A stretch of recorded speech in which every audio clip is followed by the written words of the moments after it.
বগুড়া একটা আন্তর্জাতিক মানে ক্রিকেট স্টেডিয়াম ছিল, যেটা ভেন্যু ছিল, আন্তর্জাতিক ভেন্যু ছিল, সেটিকে তারা বন্ধ করে দিয়েছেন।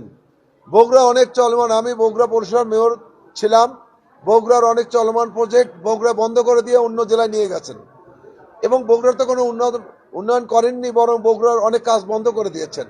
বগুড়া মাননীয় প্রধানমন্ত্রী, সাবেক প্রধানমন্ত্রী দেশনেত্রী বেগম খালেদা জিয়া বগুড়া একটি টিভি স্টেশন ভিত্তিপ্রস্তর করেছিলেন, সেটাও তারা বন্ধ করে দিয়েছেন।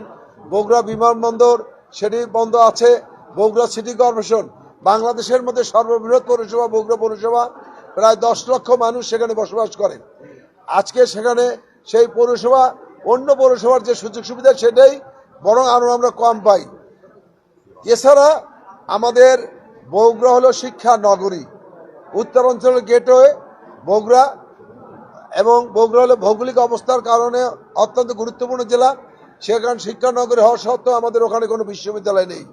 আমরা মাননীয় প্রধানমন্ত্রীর কাছে আবেদন করেছি যে বগুড়ার জনগণ, বগুড়ার ছাত্রছাত্রী একটি পূর্ণাঙ্গ বিশ্ববিদ্যালয় চায়।